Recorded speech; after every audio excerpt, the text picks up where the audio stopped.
میں سب کو جا کر بتاؤں گی کہ ہمارا ولیمہ حلال نہیں ہے، کیونکہ تم نے کل رات مجھے سیٹسفائی نہیں کیا۔ تم مرد کہلانے کے لائق نہیں ہو جلال۔ نورے کی تیکھی آواز کمرے کے سناٹے کو چیرتی ہوئی نکلی۔ اس کی آنکھوں میں آنسو نہیں بلکہ غصے کی چنگاریاں تھیں۔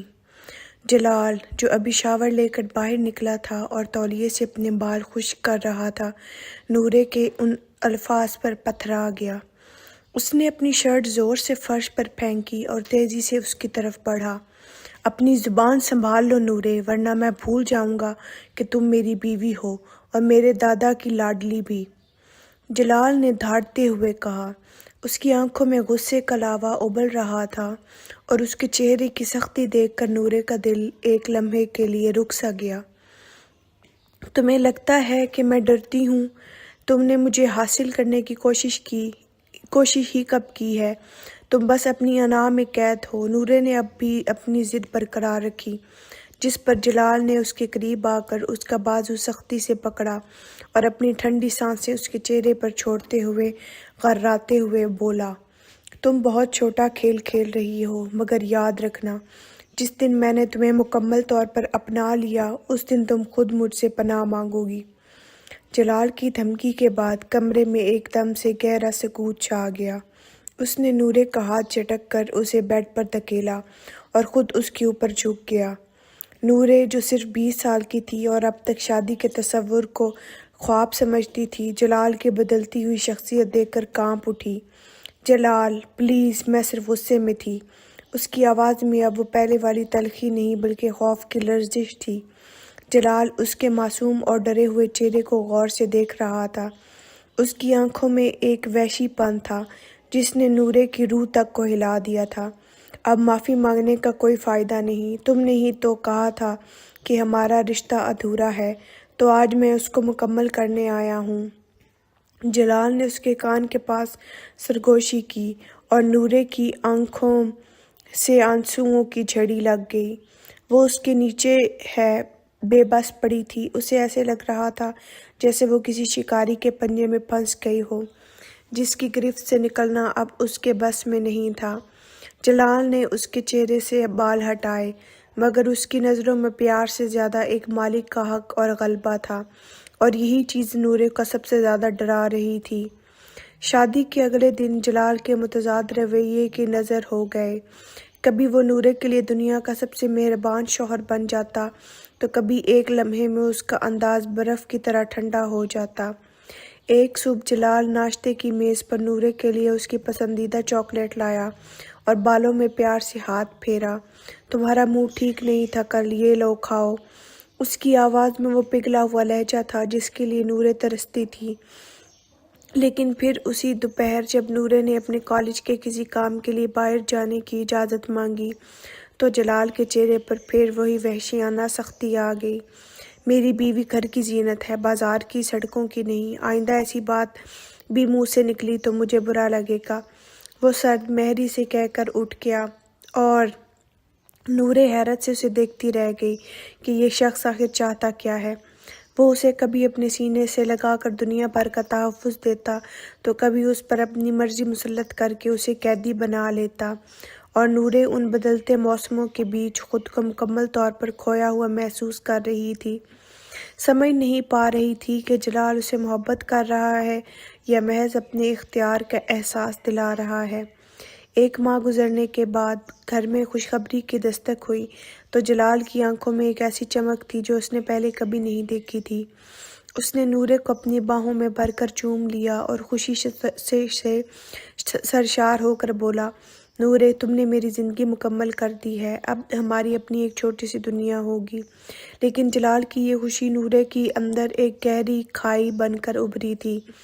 وہ جو ابھی خود کو جلال کے مزاج کے طوفانوں میں سنبھالنے کی کوشش کر رہی تھی، اب اس کی ذمہ داریوں کا بوجھ اسے دبانے لگا تھا۔ وہ آئینے میں اپنا چہرہ دیکھتی تو اسے وہاں ایک بیوی نہیں بلکہ ایک ایسی عورت نظر آتی جو اپنی مرضی سے نہیں بلکہ جلال کے فیصلوں کے تابع ہو کر ماں بننے جا رہی تھی۔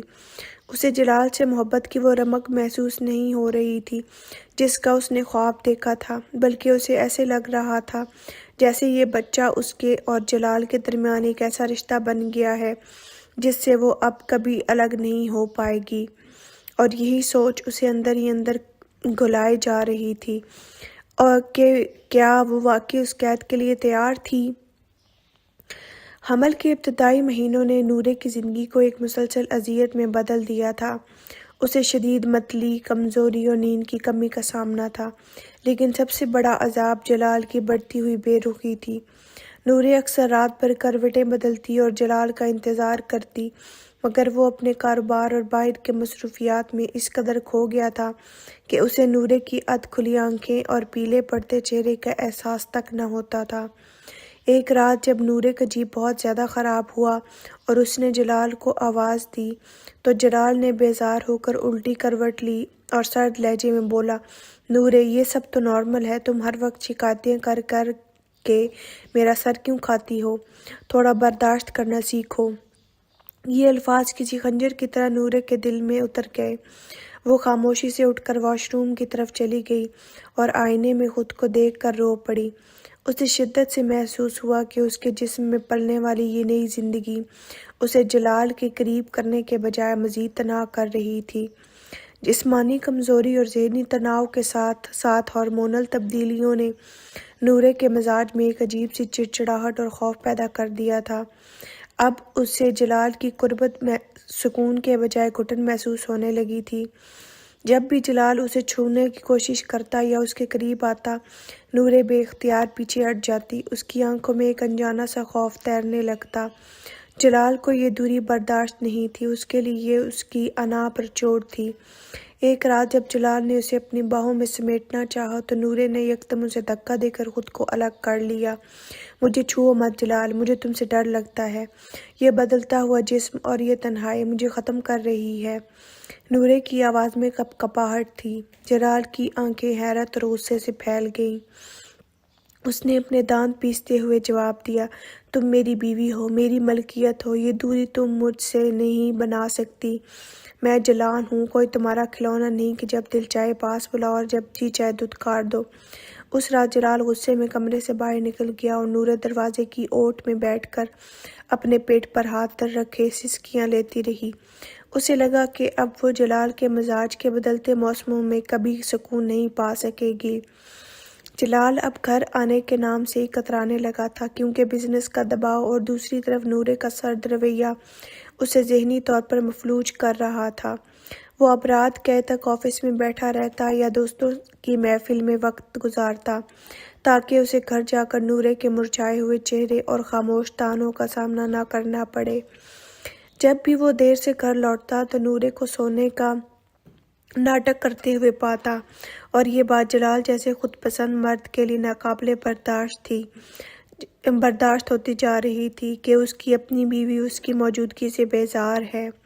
ایک رات جب وہ حد سے زیادہ تھکا ہوا کمرے میں داخل ہوا اور نورے نے روایتی طور پر منہ دوسری طرف پھیر لیا تو جلال نے گھڑی اتار کر میز پر پٹکی اور تیکھے لہجے میں بولا، تمہارا یہ رویہ مجھے اس گھر سے دور کر رہا ہے نورے، اور یاد رکھنا اگر میں نے باہر سکون ڈھونڈنا شروع کر دیا تو تم میرے ایک ایک لمحے کے لیے ترسو گی۔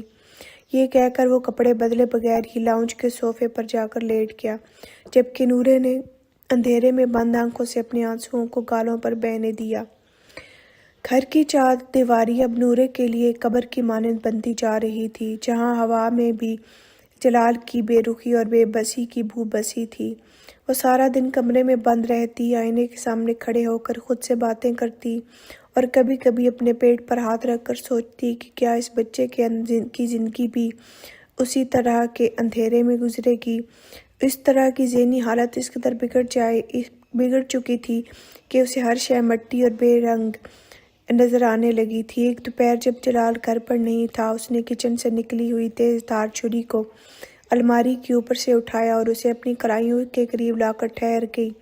اس کے ذہن میں ایک ہی خیال گونج رہا تھا کہ اگر جلال کو اس کی موجودگی سے اتنی ہی الجھن ہے تو کیوں نہ وہ اس دنیا سے ہی چلی جائے، شاید پھر اسے یہ طعنے اور یہ اذیت نہ سہنی پڑے۔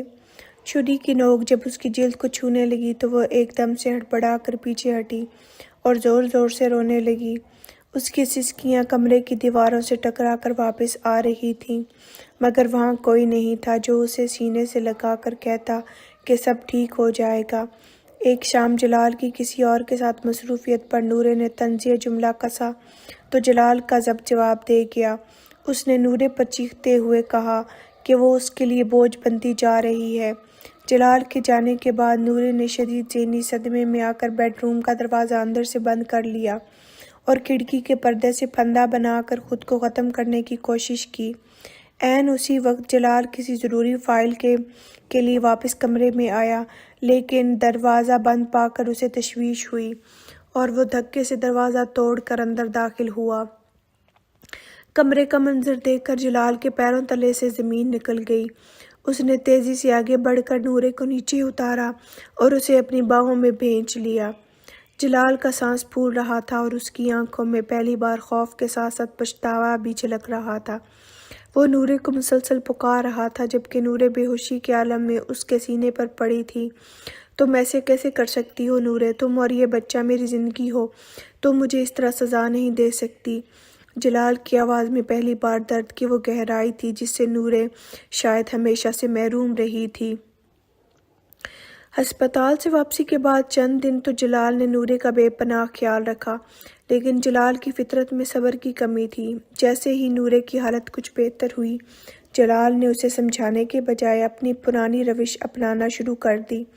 جلال کو لگا کہ نورے اس واقعے کو بطور ہتھیار استعمال کر کے اس پر نفسیاتی دباؤ ڈال رہی ہے، لہٰذا اس نے ہمدردی کا نقاب اتار پھینکا اور دوبارہ سے اپنی مصروفیات اور دوری کو ترجیح دینے لگا۔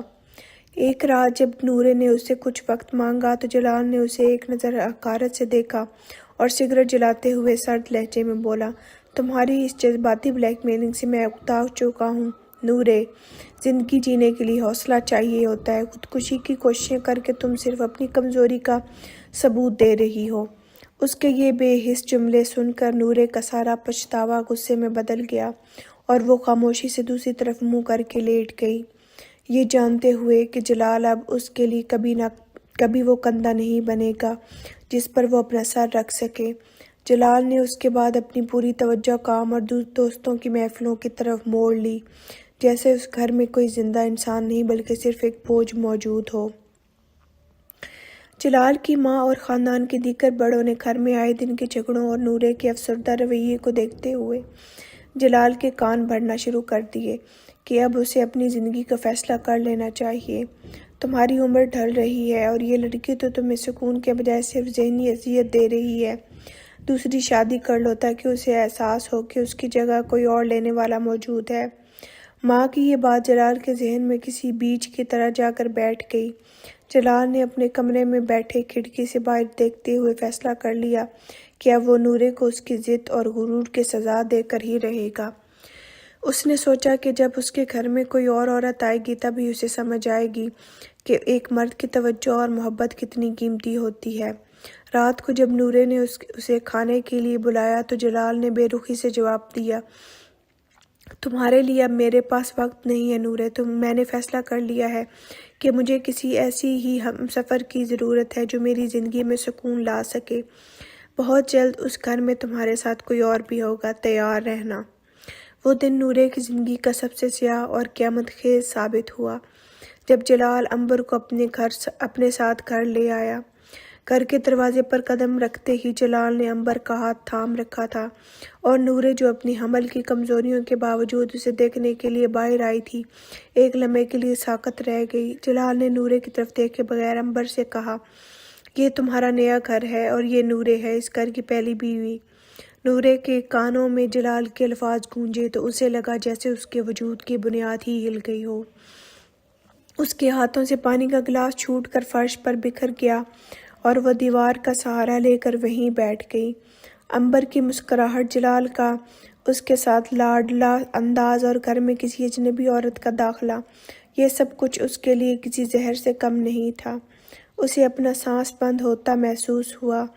جلال نے ایک بار بھی نورے کی لرزتی ہوئی آنکھوں کی طرف نہیں دیکھا بلکہ عنبر کو لے کر سیدھا کمرے کی طرف بڑھ گیا اور نورے وہاں فرش پر بکھرے شیشوں کے بیچ اپنی ٹوٹتی ہوئی انا اور بکھرتے ہوئے خوابوں کو سمیٹتی رہ گئی۔ عنبر کو کمرے میں لے جانے کے بعد جلال جب واپس لاؤنج میں آیا تو اسے نورے وہاں فرش پر ہی بیٹھی ملی۔ وہ خاموش تھی، لیکن اس کی آنکھوں میں آنسو نہیں بلکہ برف سی سردی اور ایک ایسی نفرت تھی جو جلال کی روح تک کو سرد کر سکتی تھی۔ جلال نے اس کے قریب ہو کر طنزی انداز میں کہا، امید ہے اب تمہیں سمجھ آ گئی ہوگی، میری زندگی تمہاری ضد کی محتاج نہیں ہے۔ نورے نے آہستہ سے اپنا سر اٹھایا۔ اس کی آنکھیں اب جلال کو نہیں دیکھ رہی تھیں بلکہ اس کے وجود کو ریزہ ریزہ کر رہی تھیں۔ وہ اٹھ کھڑی ہوئی، اس کے پیروں میں شیشے کے ٹکڑے چبھے لیکن اسے تکلیف کا احساس نہیں ہوا۔ اس نے جلال کی آنکھوں میں آنکھیں ڈال کر انتہائی کرخت لہجے میں کہا، تم نے مجھے صرف بیوی نہیں بنایا جلال، تم نے آج میرے اندر کی عورت کو مار دیا ہے۔ اب نہ میرے دل میں تمہارے لیے کوئی نرم گوشہ ہے اور نہ ہی میں تمہاری کسی بات کا احترام کروں گی۔ تم نے جو راستہ چنا ہے اب اس پر چلتے ہوئے تمہیں صرف مجھ سے نفرت ہی ملے گی۔ وہ یہ کہہ کر وہاں سے مڑ گئی اور جلال پہلی بار اس کے لہجے کی سختی دیکھ کر ہکا بکا رہ گیا۔ اسے احساس ہوا کہ وہ کسی کو سزا دینے نکلا تھا، لیکن اس نے خود اپنے ہاتھوں سے اپنی محبت کو ہمیشہ کے لیے ختم کر دیا ہے۔ امبر نے گھر میں قدم رکھتے ہی اپنے اصلی رنگ دکھانا شروع کر دیے۔ وہ جانتی تھی کہ جلال کو کیسے اپنے اشاروں پر نچانا ہے۔ اس نے پہلے ہی دن سے جلال کے کمرے کی سجاوٹ تبدیل کی، اس کے پسندیدہ کھانے اپنے ہاتھوں سے بنا کر پیش کیے اور ہر چھوٹی بڑی بات پر جلال کی تعریفوں کے پل باندھنے لگی۔ جلال جو پہلے ہی نورے کی سرد مہری سے تنگ تھا، امبر کی ان مصنوعی اداؤں میں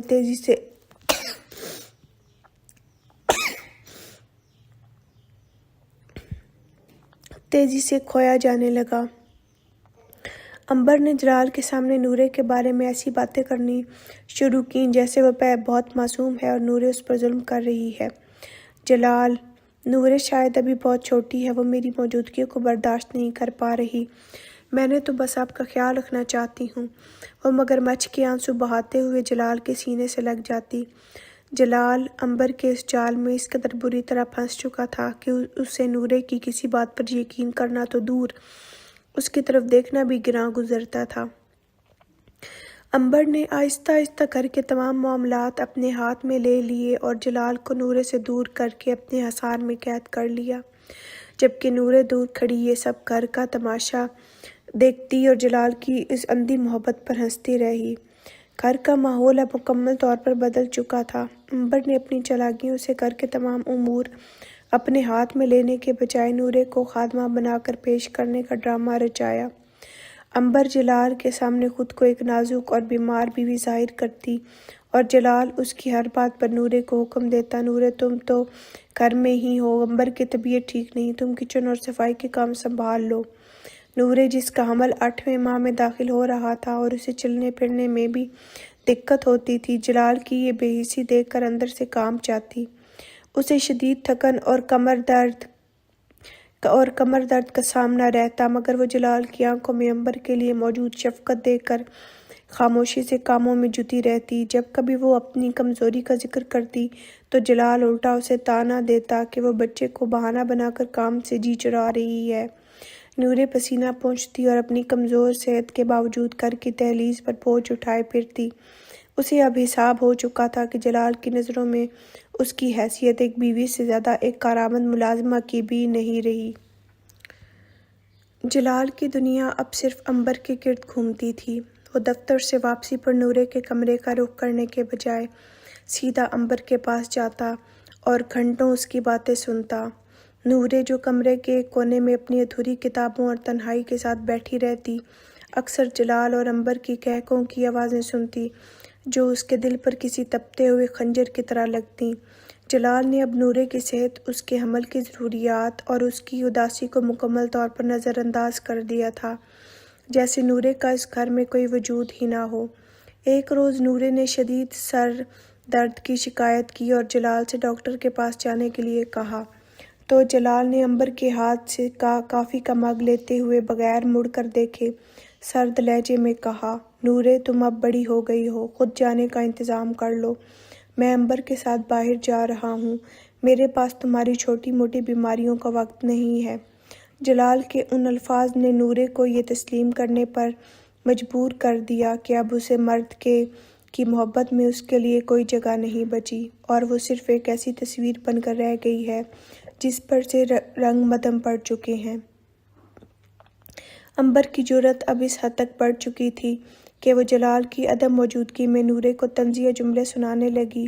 ایک روز کچن میں کام کرتے ہوئے جب نورے سے غلطی سے ایک برتن گر گیا تو عنبر نے اسے ذلیل کرنے میں کوئی کسر نہ چھوڑی۔ تم تو اپنے پیٹ کا بوجھ بھی نہیں اٹھا پا رہی، آخر جلال نے تمہیں گھر میں رکھا ہی کیوں ہے؟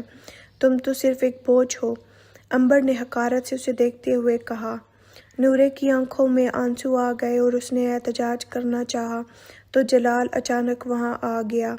عنبر فوراً سہم کر جلال کے پیچھے چھپ گئی اور رونے کا ڈرامہ کرتے ہوئے بولی، جلال میں تو بس اسے کام میں مدد کرنے کا کہہ رہی تھی، مگر یہ مجھ پر چیخنے لگی۔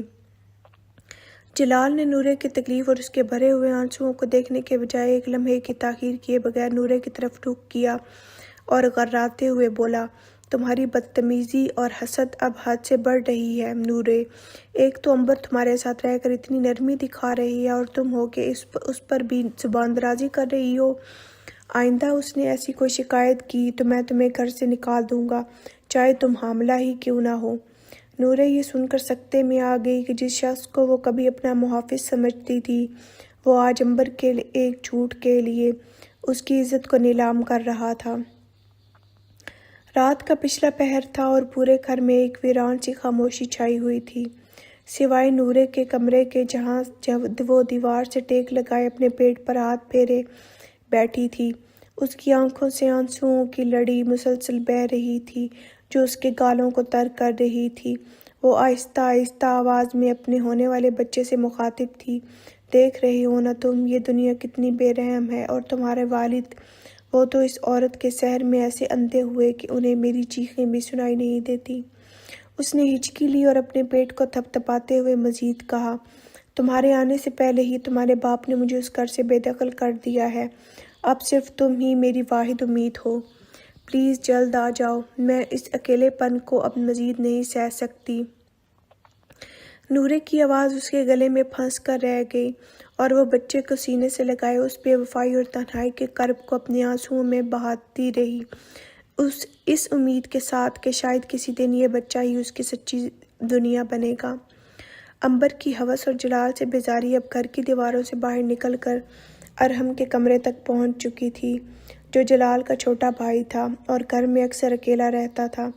جلال کی لاپرواہی اور اسے ہر وقت کام میں مگن پا کر عنبر نے ارحم کے ساتھ غیر اخلاقی حدوں کو پار کرنا شروع کر دیا تھا۔ ایک دوپہر جب جلال اپنے کام کے سلسلے میں شہر سے باہر گیا ہوا تھا، عنبر نے موقع پا کر ارحم کے کمرے کا دروازہ کھٹکھٹایا۔ ارحم نے دروازہ کھولا تو عنبر نے ایک معنی خیز مسکراہٹ کے ساتھ اندر قدم رکھ دیا۔ جلال کی زندگی تو کام میں قید ہے، پر مجھے اس گھر میں اپنی زندگی جینے کے لیے کسی اور کا ساتھ چاہیے تھا۔ عنبر نے ارحم کے قریب ہو کر اپنی آواز کو مدھم کیا اور ارحم، جو پہلے ہی عنبر کی ظاہری کشش سے متاثر تھا، اس کے اس جال میں بخوشی گر گیا۔ یوں ان دونوں نے جلال کی پیٹھ پیچھے ایک گھناؤنے اور گندے تعلق کی بنیاد رکھ دی، اس بات سے بے خبر کیونکہ یہ خفیہ ملاقاتیں جلد ہی گھر کے تقدس کو پامال کرنے والی ہیں۔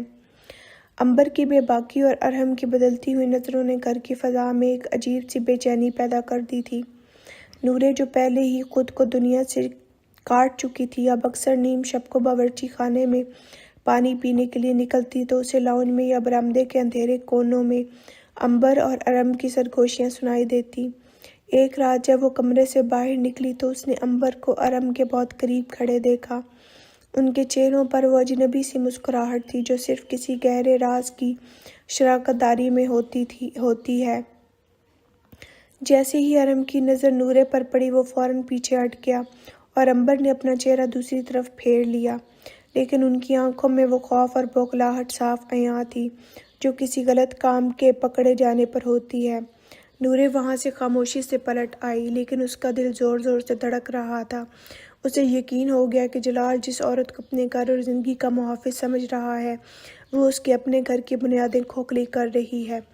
اس رات نورے کے ذہن میں صرف ایک ہی سوال تھا کہ کیا اسے جلال کو اس بارے میں بتانا چاہیے یا پھر یہ تباہی اسے خود اپنی آنکھوں سے اسے برباد ہوتے دیکھنے کے لیے چھوڑ دینی چاہیے۔ وہ شب نورے کے لیے کسی کالی آندھی کی طرح آئی۔ آدھی رات کے قریب جب وہ پانی لینے کے لیے باہر نکلی تو ارم کے کمرے کا دروازہ تھوڑا سا کھلا پایا۔ اندر سے آتی سرگوشیاں اور پھر عنبر کی مدہوش ہنسی سن کر نورے کے قدم وہیں جم گئے۔ اس نے دروازے کی دراڑ سے جو منظر دیکھا اس نے اس کی روح تک کو کانپنے پر مجبور کر دیا۔ عنبر اور ارم ایک دوسرے کی باہوں میں تھے۔ جلال کی عزت کی دھجیاں اڑ رہی تھیں۔ نورے کے ہاتھ سے پانی کا گلاس چھوٹ کر گرا، جس کی آواز پر اندر موجود دونوں افراد چوکنے ہو گئے۔ اگلے دن جب جلال دفتر سے واپس آیا، نورے نے فیصلہ کیا کہ وہ مزید خاموش نہیں رہے گی۔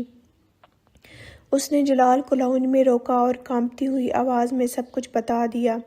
جلال نے اسے مکمل خاموشی سے سنا، لیکن اس کے چہرے پر غصے کے بجائے ایک طنزیہ مسکراہٹ تھی۔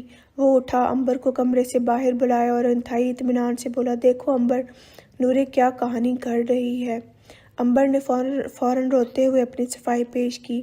جلال، میں تو ارم کے لیے پانی لے کر گئی تھی، یہ مجھ پر اور ارم پر کیسا گندا الزام لگا رہی ہے۔ یہ بس مجھے اس گھر سے نکالنا چاہتی ہے۔ جلال نے نورے کی طرف دیکھتے ہوئے کہا، تمہاری حسد اور ذہنی بیماری اب اس حد تک پہنچ گئی ہے کہ تم میرے اپنے بھائی پر کیچڑ اچھال رہی ہو۔ شرم کرو نورے، تم نے اپنی انا کی خاطر اس گھر کی شرافت کو داؤ پر لگا دیا ہے۔ آئندہ ایسی بات کی تو میں تمہیں گھر سے نکال دوں گا۔ تمہاری ان گھٹیا کہانیوں کے لیے میرے پاس کوئی جگہ نہیں ہے۔ نورے ساکت کھڑی یہ دیکھتی رہی کہ جس شخص کے اس نے اپنی پوری زندگی وقف کر دی تھی وہ آج اسے جھوٹا اور بدکار ثابت کرنے پر تلا ہوا تھا۔ اس کا دل جلال کے لیے ہمیشہ کے لیے مردہ ہو گیا۔ جلال کی آنکھوں میں نورے کے لیے غصہ نہیں بلکہ ایک ایسی نفرت تھی جو برسوں کی بدگمانیوں سے پروان چڑھی تھی۔ اس نے نورے کی بات سننے کی زحمت ہی نہیں کی بلکہ اسے جھوٹا اور مکار قرار دیتے ہوئے اس کی تذلیل شروع کر دی۔ تم نے میری زندگی میں صرف زہر گھولا ہے نورے، جلال گرجتے ہوئے بولا۔ عنبر جیسی نیک سیرت عورت پر ایسے گھٹیا الزامات تمہاری یہ جرأت کیسے ہوئی؟ تم شاید یہ چاہتی ہو کہ میں اپنے بھائی اور اپنی بیوی پر شک کروں تاکہ تم اس گھر میں اکیلی راج کر سکو۔ نورے کی آنکھوں میں آنسو نہیں تھے، وہ بس پتھرائی ہوئی نظروں سے جلال کو دیکھ رہی تھی جسے وہ کبھی اپنا سب کچھ مانتی تھی۔ جلال نے اسے مزید کچھ کہنے کا موقع دیے بغیر بازو سے پکڑ کر اس کے اپنے ہی کمرے کی طرف دھکیلا۔ تم یہاں سے باہر نہیں نکلو گی جب تک تمہیں اپنی غلطی کا احساس نہیں ہو جاتا اور تم عنبر سے معافی نہیں مانگ لیتی۔ میں تمہیں اس کمرے میں قید کر رہا ہوں، شاید تنہائی تمہاری اس زہریلی سوچ کا علاج بن جائے۔ جلال نے باہر سے کمرے کا دروازہ مقفل کیا اور چابی اپنے جیب میں ڈال کر عنبر کے کمرے کی طرف چلا گیا۔ کمرے کے اندر بند نورے فرش پر گر گئی۔ اسے اب قید کا ڈر نہیں تھا بلکہ اسے اس حقیقت کا احساس ہو گیا تھا کہ جلال اب اس کی زندگی سے نہیں بلکہ اس کے وجود سے ہی پیچھا چھڑانا چاہتا ہے۔ اس نے دیوار سے سر ٹکایا اور ہنسنے لگی، ایک ایسی ہنسی جس میں درد، مایوسی اور اس کے اندر دفن ہوتی ہوئی انا کی آخری سسکی تھی۔ نورے کی قید کے دوران عنبر نے اسے ذہنی طور پر توڑنے کا ایک نیا اور خطرناک کھیل شروع کیا۔ وہ دن میں کئی بار نورے کے کمرے کے باہر آ کھڑی ہو جاتی، دروازے کو ہلاتی اور ایسی باتیں کرتی جس سے نورے کو لگے کہ وہ واقعی اپنا ذہنی توازن کھو رہی ہے۔ عنبر کبھی اندر کھانا پھینکتی تو کبھی جان بوجھ کر جلال کے ساتھ زور زور سے ہنستی اور باتیں کرتی تاکہ نورے کو اپنی بے بسی کا شدت سے احساس ہو۔ ایک روز عنبر نے کمرے کے باہر سے ہی یہ افواہ پھیلانا شروع کر دی کہ نورے کو دورے پڑتے ہیں اور وہ خود کلامی کرتی ہے۔ اس نے جلال کے کانوں میں زہر گھولتے ہوئے کہا، جلال، میں تو اسے کھانے دینے گئی تھی مگر وہ دیواروں سے باتیں کر رہی تھی اور خود کو نوچ رہی تھی۔ مجھے ڈر ہے کہ یہ پاگل ہو چکی ہے، کہیں یہ اپنے ہی بچے کو نقصان نہ پہنچا دے۔ جلال جو پہلے ہی نورے سے متنفر تھا عنبر کی باتوں پر یقین کرنے لگا۔ عنبر نے نورے کے کمرے میں موجود تمام تیز دھار اشیاء اور یہاں تک کہ اس کی ڈائری اور قلم بھی ہٹا دیے، یہ کہہ کر کہ یہ چیزیں اس کے لیے خطرناک ہیں۔ نورے جب دروازہ پیٹتی اور چیختی کہ وہ ٹھیک ہے تو عنبر باہر سے اسے سکون سے کہتی، دیکھو کتنی پاگل ہو گئی ہے، اسے تو یہ بھی یاد نہیں کہ اس نے کل کیا کیا تھا۔ نورے کو احساس ہونے لگا کہ عنبر اسے ایک ایسی جیل میں دھکیل رہی ہے جہاں سے نکلنے کا راستہ صرف پاگل خانے کی طرف جاتا ہے۔ وہ کمرے کے اندھیرے میں اپنی ہتھیلیوں کو کاٹتی تاکہ اسے درد کا احساس رہے اور وہ اس بات کا یقین کر سکے کہ وہ ابھی بھی اپنے حواس میں ہے۔ قید اور شدید ذہنی دباؤ کے اثرات اب نورے کے جسم پر واضح ہونے لگے تھے۔ 8ویں ماہ کے آخر میں اسے شدید پیٹ درد اور چکر آنے کی شکایت شروع ہو گئی، لیکن کمرے کے باہر موجود عنبر اور جلال اسے ڈرامہ قرار دے کر نظر انداز کرتے رہے۔ نورے نے کئی بار دروازہ پیٹا، گڑ گڑا کر کہا کہ بچہ حرکت نہیں کر رہا اور اسے شدید تکلیف ہے، مگر عنبر نے جلال سے کہا یہ صرف آپ کی توجہ حاصل کرنے کا ایک نیا طریقہ ہے، اسے نظر انداز کر دیں ورنہ یہ ہمیشہ ہمیں بلیک میل کرتی رہے گی۔ ایک رات درد کی شدت اس قدر بڑھ گئی کہ نورے کا جسم پسینے میں شرابور ہو گیا اور اسے ہیمریج، خون بہنے کی علامات ظاہر ہونے لگیں۔ وہ فرش پر نیم بے ہوشی کی حالت میں گر گئی۔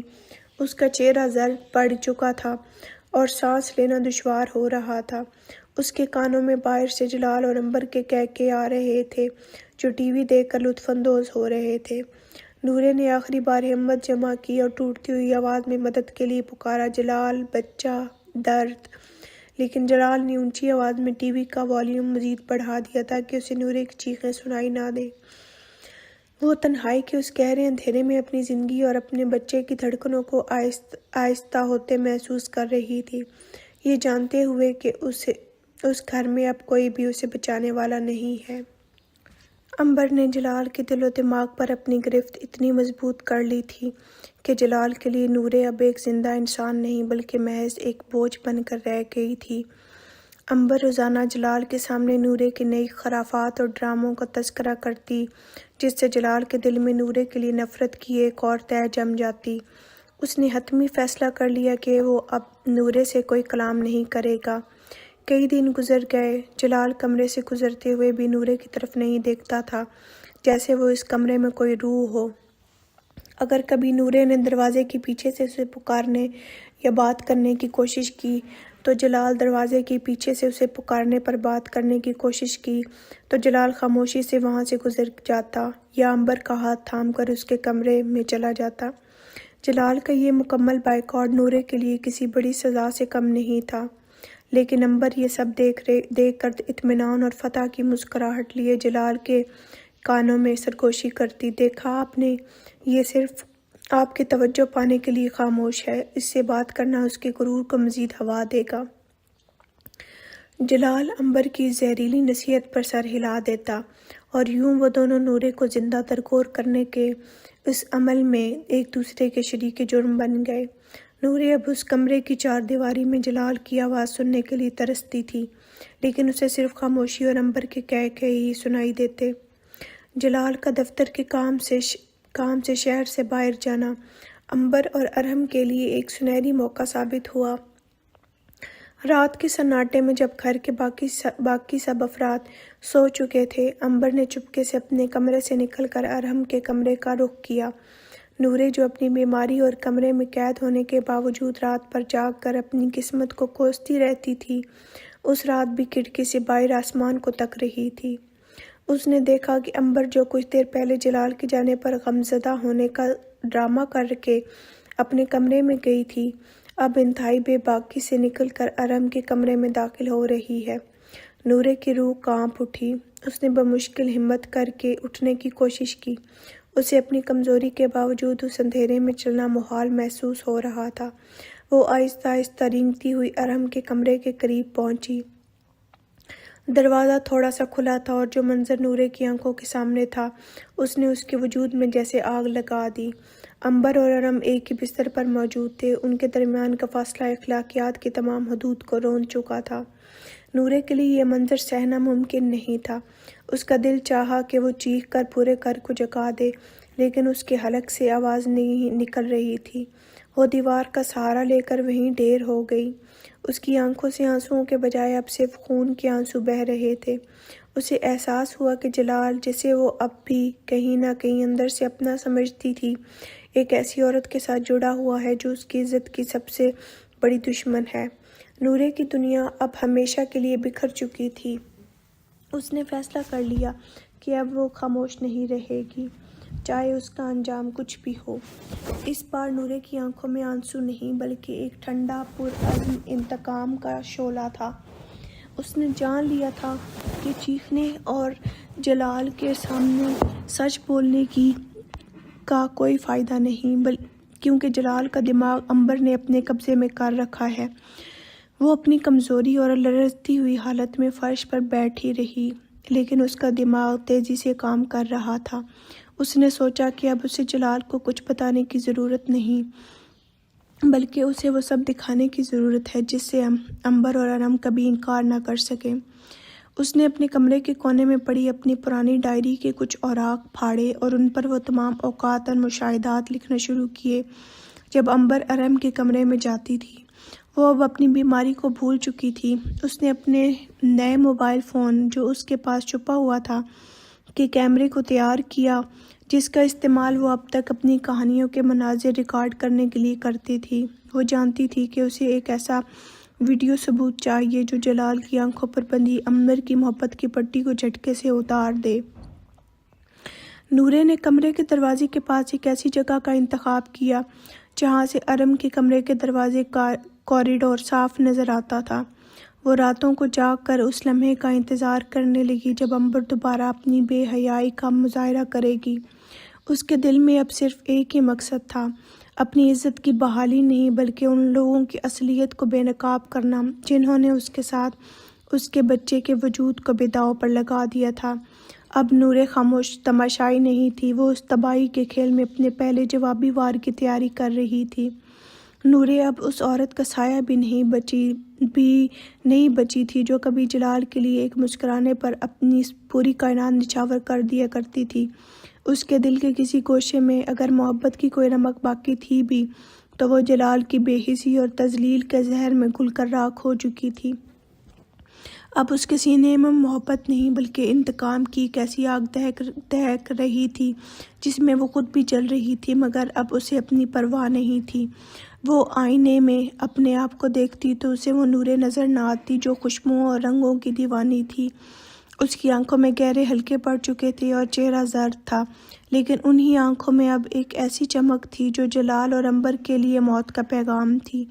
وہ سوچتی، کبھی میں اس شخص کے لیے جیا کرتی تھی، اس کی خوشیوں میں اپنی خوشی ڈھونڈتی تھی، اور آج وہی شخص میری ہنسی کا سودا کر کے میری قبر کھود رہا ہے۔ اب اس کے خیالات کا رخ بدل چکا تھا۔ وہ اب رو کر جلال سے رحم کی بھیک نہیں مانگتی تھی، بلکہ وہ اپنے کمرے کی خاموشی میں بیٹھ کر اپنی تقدیر کو بدلنے کا منصوبہ بناتی تھی۔ اس نے اپنے نرم و نازک ہاتھوں سے اپنے دل کے تمام نرم جذبات کا گلا گھونٹ دیا۔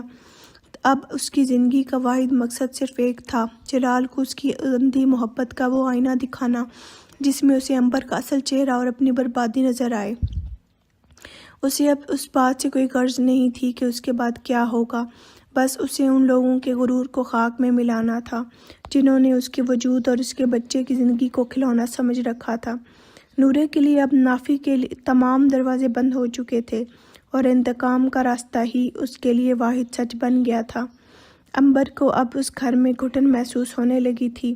اسے ڈر تھا کہ کہیں نورے کی خاموشی کسی بڑے طوفان کا پیش خیمہ نہ ہو۔ اس نے ارم کے ساتھ مل کر ایک نئی چال چلی۔ اس نے طے کیا کہ جلال کی دولت اور زیورات سمیٹ کر وہ رات کی تاریکی میں اس گھر سے فرار ہو جائیں گے۔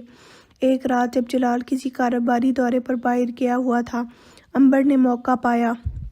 وہ دبی پاؤں جلال کی الماری کے پاس پہنچی جسے وہ پہلے ہی ایک چابی کی نقل بنا کر کھول چکی تھی۔ اس نے جلال کی جمع پونجی کے ساتھ ساتھ وہ تمام قیمتی زیورات بھی نکال لیے جو جلال نے اپنی والدہ کی نشانی کے طور پر محفوظ رکھے تھے۔ ارم جو پہلے ہی باہر گاڑی تیار کھڑا تھا، مسلسل عنبر کو فون کر کے جلدی کرنے کا کہہ رہا تھا۔ عنبر نے زیورات کا بیگ اپنے کپڑوں میں چھپایا اور ایک فاتحانہ مسکراہٹ کے ساتھ کمرے سے نکلی۔ اسے ذرا بھی احساس نہ تھا کہ الماری کی دوسری طرف نورے کے کیمرے کا دروازہ تھوڑا سا کھلا تھا اور نورے اپنی کمزور صحت کے باوجود اپنی آنکھوں سے یہ سارا منظر دیکھ رہی تھی۔ نورے کے ہاتھ میں موجود موبائل کا کیمرہ آن تھا اور وہ اپنی زندگی کے سب سے بڑے ثبوت کو محفوظ کر رہی تھی جسے وہ اب انتقام کے آخری مرحلے میں استعمال کرنے والی تھی۔ نورے نے سمجھ لیا تھا کہ اس انتقام کی اس جنگ میں اسے زندہ رہنا ہوگا، کیونکہ کمزور اور بیمار نورے کا کوئی یقین نہیں کرے گا۔ اس نے اپنی بکھری ہوئی ہمت کو اکٹھا کیا اور اپنی صحت بحال کرنے کا مشکل ترین سفر شروع کیا۔ کمرے میں موجود جو تھوڑا بہت راشن تھا اس نے اسے چھوٹے چھوٹے حصوں میں تقسیم کر لیا تاکہ وہ خود کو کم از کم اتنی توانائی دے سکے کہ وہ اٹھ کر چل پھر سکے۔ وہ روزانہ رات کو جب گھر کے باقی لوگ گہری نیند میں ہوتے کمرے کے اندر ہی ہلکی ورزش کرتی اور سانس لینے کی مشقیں کرتی تاکہ پھیپھڑوں اور جسم میں دوبارہ جان آ سکے۔ وہ آئینے کے سامنے کھڑی ہو کر خود کو حوصلہ دیتی، اپنے چہرے پر لگی زردی کو مٹانے کے لیے پانی کے چھینٹے مارتی اور اپنی آنکھوں میں وہی پرانی چمک واپس لانے کی کوشش کرتی۔ اس نے چھپ کر کچن سے کچھ اضافی پھل اور دودھ لانا شروع کیا جس کے لیے اسے اپنی قید کے دوران بہت خطرناک راستے اختیار کرنے پڑے۔ اس کا مقصد صرف جسمانی طاقت نہیں تھی بلکہ ذہنی استحکام بھی تھا تاکہ وہ جذباتی طور پر ٹوٹے بغیر اپنے منصوبے کو پایہ تکمیل تک پہنچا سکے۔ نورے جانتی تھی کہ اب اسے کوئی کمزور عورت نہیں بلکہ ایک فولادی ارادوں کی مالک خاتون بن کر سامنے آنا ہے جو اپنی عزت اور اپنے ہونے والے بچے کے مستقبل کا دفاع کر سکے۔ وہ اب اپنی بیماری کو اپنی شکست نہیں بلکہ اپنے انتقام کی تیاری کا ایک حصہ مان کر خود کو ہر لمحے مضبوط کر رہی تھی۔ نورے نے سمجھ لیا تھا کہ انتقام کی اس جنگ میں اسے زندہ رہنا ہوگا کیونکہ کمزور اور بیمار نورے کا کوئی یقین نہیں کرے گا۔ اس نے اپنی بکھری ہوئی ہمت کو اکٹھا کیا اور اپنی صحت بحال کرنے کا مشکل ترین سفر شروع کیا۔ کمرے میں موجود جو تھوڑا بہت راشن تھا اس نے اسے چھوٹے چھوٹے حصوں میں وہ روزانہ رات کو جب گھر کے باقی لوگ گہری نیند میں ہوتے کمرے کے اندر ہی ہلکی ورزش کرتی اور سانس لینے کی مشقیں کرتی تاکہ اس کے پھیپھڑوں اور جسم میں دوبارہ جان آ سکے۔ وہ آئینے کے سامنے کھڑی ہو کر خود کو حوصلہ دیتی، اپنے چہرے پر لگی زردی کو مٹانے کے لیے پانی کے چھینٹے مارتی اور اپنی آنکھوں میں وہی پرانی چمک واپس لانے کی کوشش کرتی۔ اس نے چھپ کر کچن سے کچھ اضافی پھل اور دودھ لانا شروع کیا جس کے لیے اسے اپنی قید کے دوران بہت خطرناک راستے اختیار کرنے پڑے۔ اس کا مقصد صرف جسمانی طاقت نہیں تھا بلکہ ذہنی استحکام بھی تھا تاکہ وہ جذباتی طور پر ٹوٹے بغیر اپنے منصوبے کو پایہ تکمیل تک پہنچا سکے۔ نورے جانتی تھی کہ اب اسے کوئی کمزور عورت نہیں بلکہ ایک فولادی ارادوں کی مالک خاتون بن کر سامنے آنا ہے جو اپنی عزت اور اپنے ہونے والے بچے کے مستقبل کا دفاع کر سکے۔ وہ اب اپنی بیماری کو اپنی شکست نہیں بلکہ اپنے انتقام کی تیاری کا ایک حصہ مان کر خود کو ہر لمحے مضبوط کر رہی تھی۔ وہ رات بے حد طوفانی تھی، جیسے قدرت بھی نورے کے انتقام کے فیصلے پر مہر ثبت کر رہی ہو۔ جلال جو معمول کے مطابق تھکا ہارا دفتر سے لوٹا تھا، اپنی بیوی امبر کی غیر موجودگی سے بے خبر اپنے کمرے میں جانے کی تیاری کر رہا تھا۔ نورے جس نے اپنی صحت کو ایک حد تک سنبھال لیا تھا خاموشی سے اپنے کمرے سے باہر نکلی۔ اس کے قدموں میں ڈگمگاہٹ نہیں بلکہ ایک اٹل فیصلہ تھا۔ وہ جلال کے سامنے آ کر کھڑی ہو گئی۔ اس کی آنکھوں میں آج وہ آنسو نہیں تھے جو جلال کو پگھلا سکیں بلکہ ایک ایسی سرد مہری تھی جس نے جلال کو بھی ایک پل کے لیے ساکت کر دیا۔ جلال نے اسے نظر انداز کر کے آگے بڑھنا چاہا تو نورے نے اس کا بازو مضبوطی سے پکڑ لیا۔ آج تم اپنی آنکھوں سے وہ سچ دیکھو گے جسے تم نے میری پاگل پن کی کہانی سمجھ کر مسترد کر دیا تھا، نورے نے انتہائی پرسکون مگر کرخت لہجے میں کہا۔ جلال نے جھٹک کر اپنا ہاتھ چھڑانا چاہا۔ نورے تم باز آ جاؤ، میں تمہیں خبردار کر رہا ہوں۔ اگر میں جھوٹی نکلی تو جو سزا تم دو گے مجھے منظور ہوگی، نورے نے اس کی بات کاٹتے ہوئے کہا۔ لیکن اگر آج تم نے اپنی آنکھوں سے سچ نہ دیکھا تو قیامت تک تمہیں اس گھر میں میرا سایہ بھی نظر نہیں آئے گا۔ چلو میرے ساتھ۔ نورے کی آواز میں چھپی ہوئی شدت اور اس کا بدلتا ہوا تیور جلال کو ہلا کر رکھ گئے۔ وہ تذبذب کے عالم میں نورے کے پیچھے چل پڑا جو اسے حرم کے کمرے کی طرف لے جا رہی تھی۔ جیسے ہی وہ کمرے کے دانے پر پہنچے، اندر سے آتی ہوئی سرگوشیاں اور امبر کی مدہوش ہنسی جلال کے کانوں سے ٹکرائی۔ نورے نے جلال کو اشارہ کیا کہ وہ خاموش رہے۔ جلال کی سانسیں تیز ہو رہی تھیں، اس کے دل کی دھڑکنیں اب اس کے سینے سے باہر نکلنے کو بے تاب تھیں۔ نورے نے آہستہ سے دروازے کو دھکا دیا اور وہ منظر جو جلال کے سامنے تھا اس کی پوری دنیا کی بنیادیں ہلا دینے کے لیے کافی تھا۔ حرم کے کمرے کا دروازہ کھلتے ہی جلال کے قدم وہیں جم گئے، اس کا پورا وجود برف کی طرح ٹھنڈا پڑ گیا۔ سامنے کا منظر ایسا تھا جس پر یقین کرنا اس کے لیے ممکن نہ تھا، مگر اس کی اپنی آنکھیں اسے دھوکہ نہیں دے سکتی تھیں۔ امبر، جسے وہ اپنی زندگی کی سب سے بڑی پونجی سمجھتا تھا، ارم کی باہوں میں تھی، اور ان کے درمیان کا وہ گہرا تعلق جلال کے لیے قیامت بن کر ٹوٹا۔ وہ کچھ لمحوں تک سکتے کے عالم میں ساکت کھڑا رہا، جیسے اس کی سانسیں اور سوچنے سمجھنے کی صلاحیت نے یکدم جواب دے دیا ہو۔ پھر ایک لہجے میں ہی اس کے اندر چھپا ہوا وہ انسان مر گیا جو امبر پر اندھا اعتماد کرتا تھا۔ جلال کی آنکھوں میں سرخ ڈورے اتر آئے، اس کے چہرے کی رگیں غصے سے پھول گئیں، اور اس نے ایک دیوانے کی طرح ارم پر حملہ کر دیا۔ گھر کی پرسکون فضا اچانک ایک ہنگامے کی نظر ہو گئی۔ کمرے سے اٹھنے والی چیخوں، برتنوں کے گرنے اور جلال کی غضبناک دھاڑنے کی آوازیں پورے گھر میں گونج اٹھی۔ امبر، جو اپنی شکست دے کر بوکھلا گئی تھی، زمین پر گر کر چیخیں مارنے لگی، جبکہ ارم اپنے بھائی کی جنونی تشدد کے سامنے بے بس تھا۔ گھر کے دیگر افراد ہڑبڑا کر کمرے کی طرف بھاگے، لیکن لاؤنج میں کھڑی نورے ان سب سے دور اس ہنگامے کو اپنے انتقام کی تکمیل کے طور پر دیکھ رہی تھی۔ اس کے چہرے پر ایک ایسی سکون کی کیفیت تھی جو برسوں کے کرب کے بعد اسے نصیب ہوئی تھی۔ گھر میں برپا ہونے والے اس ہنگامے کے بعد جب گرد و غبار بیٹھا تو امبر اور ارم کا انجام وہی ہوا جس کے وہ مستحق تھے۔ جلال، جس کی آنکھوں سے اعتبار کا پردہ ہٹ چکا تھا، اس نے ایک لمحے کی بھی مہلت نہ دی اور ان دونوں کو گھر سے نکال باہر کیا۔ امبر کا وہ غرور اور ارم کی وہ ڈٹھائی سب جلال کے سامنے ایک لمحے میں ریزہ ریزہ ہو گئے تھے۔ جب وہ دونوں ذات کے ذلت کے ساتھ گیٹ سے باہر نکلے تو جلال ٹوٹے ہوئے قدموں کے ساتھ پلٹا۔ اس کا وجود شرمندگی کے بوجھ سے جھکا ہوا تھا، کیونکہ اسے اب اپنے سامنے نورے کھڑی دکھائی دے رہی تھی، وہی نورے جس پر اس نے نہ صرف شک کیا تھا بلکہ اسے قید کر کے تذلیل کا نشانہ بنایا تھا۔ جلال کی نظریں نورے سے ملتے ہی جھک گئیں۔ اس کی آنکھوں میں ندامت کے آنسو تھے، وہ جو اب کسی کام کے نہیں تھے۔ وہ دھیرے دھیرے نورے کے قریب آیا، اس کا کانپتا ہوا ہاتھ نورے کے کندھے پر رکھنے کے لیے بڑھا، لیکن جیسے ہی اس نے معافی مانگنے کے لیے لب کھولے، نورے کا رد عمل اسے دہلا دینے کے لیے کافی تھا۔ نورے، جو کبھی اس کی ایک مسکراہٹ پر قربان ہو جانے کو تیار تھی، اب کسی بے جان بت کی طرح پتھر بن چکی تھی۔ اس کے چہرے پر نہ کوئی دکھ تھا، نہ غصہ، اور نہ ہی کوئی نرمی۔ اس کی آنکھیں اب کسی گہری کھائی کی طرح خالی تھیں۔ جب جلال نے گڑ گڑا کر اسے معافی مانگی اور اسے اپنی غلطیوں کا احساس دلانا چاہا تو نورے نے اسے ایک سرد اور بے رنگ نظر سے دیکھا۔ اس کے لیے جلال کی یہ معافی اب اس درد کا مداوع نہیں کر سکتی تھی جو اس نے ان مہینوں کی قید اور تذلیل میں سہا تھا۔ نورے نے کوئی جواب نہیں دیا، بس اس کے سامنے اسے ایک خاموش سائے کی طرح گزر گئی، جیسے وہ وہاں موجود ہی نہ ہو۔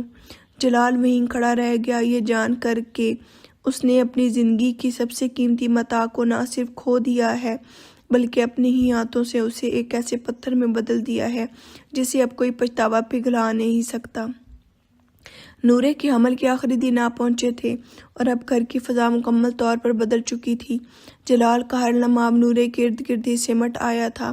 وہ جو کبھی نورے کی چیخوں کو نظر انداز کر دیا کرتا تھا، اب اس کی ایک سسکی پر بھی بے چین ہو جاتا۔ دن رات اس کی خدمت میں گزارنا، اس کے لیے وقت پر ادویات کا اہتمام کرنا اور اسے ہر قسم کی ذہنی دباؤ سے دور رکھنا جلال کا اوڑھنا بچھونا بن چکا تھا۔ لیکن اس خدمت اور توجہ کے پیچھے ایک گہری ندامت تھی، ایک ایسی کوشش جو بیتے ہوئے ظلم کو مٹانے کے لیے ناکافی تھی۔ نورے ان تمام چیزوں کو ایک مشینی عمل کی طرح قبول کر لیتی، اس کے چہرے پر کوئی تاثر نہیں ہوتا تھا، جیسے وہ اپنی ذات سے کہیں دور کسی اور دنیا میں بس گئی ہو۔ بالآخر وہ وقت آ گیا جب نورے نے ایک صحت مند بچے کو جنم دیا۔ جب بچہ جلال کے ہاتھوں میں آیا تو اس کی آنکھوں سے آنسوؤں کی جھڑی لگ گئی۔ جلال کے لیے وہ بچہ اب صرف ایک اولاد نہیں بلکہ اس کی زندگی کا آخری مقصد اور اپنی اصلاح کا واحد راستہ بن چکا تھا۔ اسے لگا کہ شاید اس معصوم کی آمد سے نورے کے دل میں جمی برف پگھل جائے گی اور وہ اسے پھر سے اپنا لے گی۔ اس نے بچے کے ذریعے نورے کا دل جیتنے کی ہر ممکن کوشش کی۔ وہ ہر لمحہ اس کے ساتھ وقت گزارنے کی تمنا کرتا، اس کے ہر مطالبے کو حکم سمجھ کر پورا کرتا اور اپنی محبت کا یقین دلانے کے لیے اپنی زندگی داؤ پر لگا دینے کا اظہار کرتا۔ مگر جلال کو یہ اندازہ نہیں تھا کہ کچھ ٹوٹ پھوٹ ایسی ہوتی ہے جس کا ازالہ ممکن نہیں ہوتا۔ نورے کے دل میں جلال کے لیے نفرت ختم تو ہو چکی تھی، لیکن اس کی جگہ محبت نہیں آ سکی تھی۔ وہ محبت جو کبھی نورے کی رگوں میں خون کی طرح دوڑتی تھی اب اس کی ہستی سے ہمیشہ کے لیے رخصت ہو چکی تھی۔ وہ جلال کو دیکھتی تھی تو اسے وہ قید خانہ، وہ تنہائی اور وہ زہر آلود الزامات یاد آتے جو جلال نے اس پر لگائے تھے۔ ایک شام جب جلال نے پھر سے اسے اپنی باہوں میں سمیٹ کر محبت کا اقرار کیا اور زندگی کی نئی شروعات کی درخواست کی تو نورے نے اس کی گرفت سے نکل کر کھڑکی کے پاس جا کھڑی ہوئی۔ اس کی آواز میں وہ سردی تھی جو جلال کے وجود کو منجمد کر گئی۔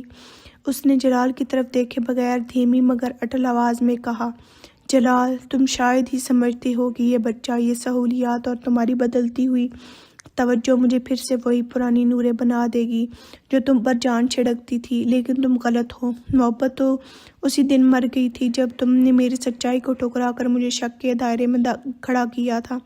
جو عورت تم سے محبت کرتی تھی وہ اسی قید خانے کی تاریکی میں دم توڑ گئی تھی۔ اب جو تمہارے سامنے ہے یہ صرف ایک خالی جسم ہے جس میں اب تمہارے لیے نہ کوئی شکایت بچی ہے اور نہ ہی کوئی محبت۔ جلال یہ سن کر ساکت رہ گیا۔ اسے احساس ہوا کہ وہ جس نورے کو واپس پانے کی کوشش کر رہا تھا وہ تو اس نے بہت پہلے اپنے ہاتھوں سے مار دی تھی اور اب وہ صرف ایک زندہ لاش کے ساتھ عمر گزارنے کی سزا بھگتنے کے لیے تنہا رہ گیا تھا۔